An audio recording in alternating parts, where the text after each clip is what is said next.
Bugungi ishlarimizni ham boshlab olganmiz. Bugungi ishlarimizda Matiz avtomobilni olib qo'yganmiz. Best mashinamizni korobkalarini tushiryapmiz.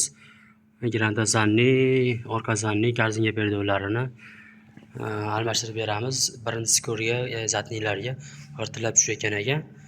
Korzinka perdolarini orqa zanlilargacha hamyon komplet holatda almashtirib beramiz.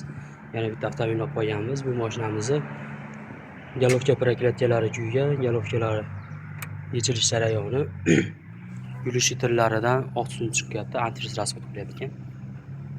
Bu mashinamizdan ishlanchi rolik o'tkazib beramiz. Yana bitta Spark avtomobilni olib qo'yganmiz. Bu mashinamizni pachimlilar to'kilib ketgan. Ko'rishingiz mumkin, mana pachimlilar to'kilib, ko'shikni sindirib yuborgan, yorilib ketgan.